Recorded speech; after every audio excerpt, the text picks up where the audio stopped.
Welcome to Ironic Study.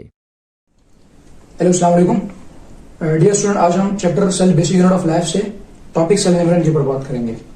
आज हम सबसे पहले सेल मेम्ब्रेन का इंट्रोडक्शन पढ़ते हैं। सेल मेम्ब्रेन के लिए कुछ और टर्म्स इस्तेमाल होते हैं, जैसे कि सेल मेम्ब्रेन को हम यूनिट मेम्ब्रेन भी कहते हैं। हम इसको यूनिट मेम्ब्रेन इसलिए कहते हैं क्योंकि इसके लिए सबसे पहला जो मॉडल पेश किया गया था वो था यूनिट मॉडल। तो on the basis of unit model cell membrane को हम यूनिट मेम्ब्रेन भी कहते हैं। इसके अलावा इसका सेकंड नेम है प्लाज्मा मेम्ब्रेन।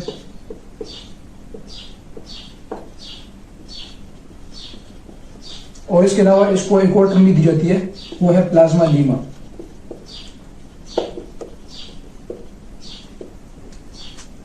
अब जो सेल मेम्ब्रेन की कंपोजिशन है हमारे पास, तो ये हमारे पास तकरीबन 3 चीजों का मिलकर बना होता है। एक हमारे पास जो हाईएस्ट अमाउंट में होती है वो है प्रोटीन सेल मेम्ब्रेन में। सेकंड हमारे पास होती है लिपिड्स, जो कि इन कॉम्बिनेशन होती है फॉस्फेट के साथ।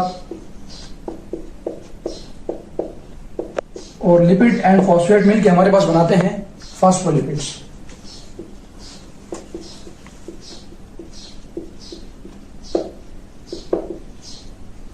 और कुछ हमारे पास स्मॉल अमाउंट में कार्बोहाइड्रेट्स भी अटैच होते हैं।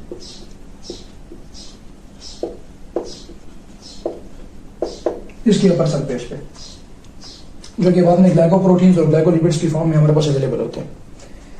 अब हम प्लाज्मा सेल मेम्ब्रेन या प्लाज्मा मेम्ब्रेन में हम दो टर्म समझेंगे। इसके लिए दो टर्म इस्तेमाल किए जाते हैं। एक हमारे पास है सेमी परमिएबल मेम्ब्रेन और सेकंड टर्म है हमारे पास selectively permeable membrane.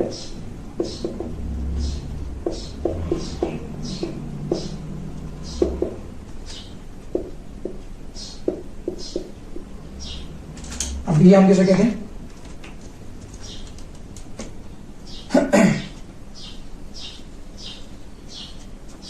Semi permeable membrane हम इसे तब कहेंगे कि सपोज करते हैं हमारे पास एक ऐसी मेम्ब्रेन है सेल मेम्ब्रेन, और इसमें पोर्स होते हैं।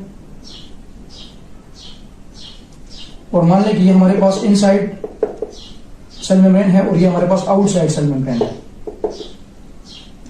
यहां कुछ पार्टिकल्स हमारे पास मौजूद हैं ऐसे।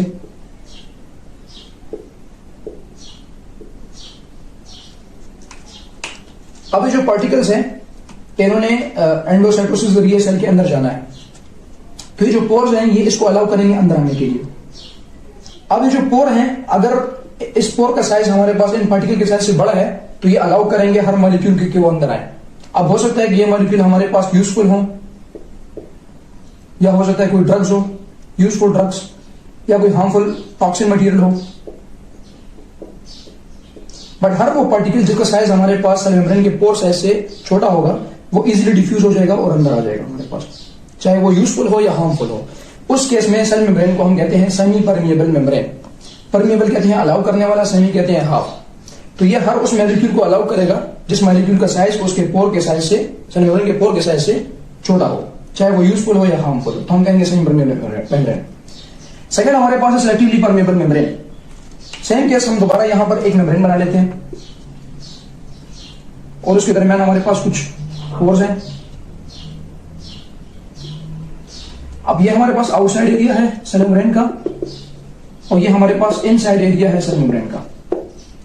अब यहां पर पार्टिकल्स हमारे पास पड़े हुए हैं। अब हम सेल मेम्ब्रेन को सिलेक्टिवली परमिएबल मेम्ब्रेन कब कहेंगे कि जब देखें हमारे पास ये पोर साइज इस मॉलिक्यूल के साइज से बहुत छोटा है, लेकिन सेल चाहता है कि मैं इस मॉलिक्यूल को अंदर लेकर आऊं एंडोसाइटोसिस जरिए। तो फिर क्या होगा कि ये मॉलिक्यूल जो है यहां पर कुछ प्रोटीन से कंबाइन होंगे और वो प्रोटीन मॉलिक्यूल इस सेल को इनसाइड लेकर आएंगे बिकॉज ऑफ प्रोटीन। तो यहां पर हम कहेंगे कि सेमी परमिएबल मेम्ब्रेन हमारे पास तब होगी कि which allow particles to enter in a cell on the basis of pore size. यहां पर सिर्फ यूजफुल भी आ सकते हैं, हार्मफुल भी आ सकते हैं। जब यहां पर हमारे पास एक सेल मेम्ब्रेन सिलेक्टिवली परमिएबल तब होगी कि जब वो अलाउ करेगा मॉलिक्यूल को अंदर आने के लिए, but particles are allowed on the basis of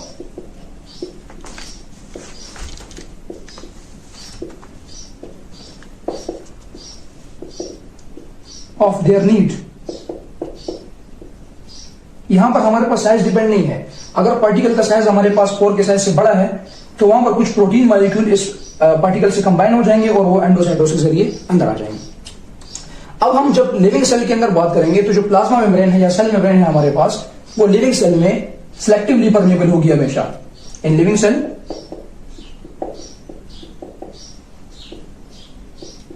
cell membrane is always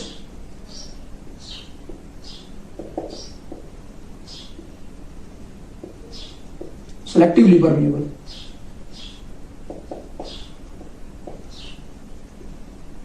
लेकिन जो ही हम उस सेल मेम्ब्रेन को एक लिविंग सिस्टम से निकाल देंगे तो उसके बाद हमारे पास सेल मेम्ब्रेन जो है हमेशा सेमी परमेबल काम करेगी। तो इन नॉन लिविंग सिस्टम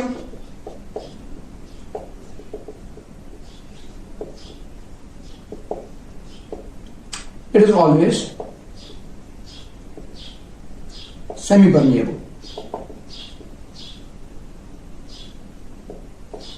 मिसाल के तौर पे देखें, अगर हम यहां पर सपोज करने एक एग ले लेते हैं एक बीकर के अंदर,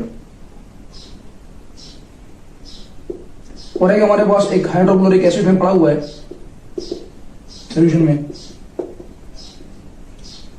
तो अब जब सेल मेम्ब्रेन हमारे पास एग के इनसाइड होगी तो उस वक्त लाइक एग एक हमारे पास लिविंग सिस्टम है, तो यहां पर ऐसा काम करेगी सिलेक्टिवली परमेबल मेम्ब्रेन के पार्टिकल्स को अलाउ करेगी on the basis of their need. अगर यूजफुल सब्सटेंस है तो वो एंडोसाइटोसिस के जरिए अंदर आएंगे, बेशक वो साइज में बड़े हों या छोटे हों, डज नॉट मैटर। लेकिन अगर वो हार्मफुल सब्सटेंस है तो वो अलाउड नहीं करेंगे। तो जब लिविंग सिस्टम के अंदर सेल मेम्ब्रेन पाई जाती है, जस्ट लाइक यहां पर जो एग्जांपल है एग की, तो हमारे पास फंक्शन करेगी as a selectively permeable membrane. लेकिन अगर हम उस एग के शेल को डिसॉल्व कर लें और सेल मेम्ब्रेन को बाहर निकाल दें, अब ये जो एग का शेल है ये रिएक्शन करने के साथ साथ अगर यहां से डिग्रेड हो जाए, खत्म हो जाए, डिसॉल्व हो जाए और पीछे बचे इसका ओनली सेल मेम्ब्रेन या प्लाज्मा मेम्ब्रेन,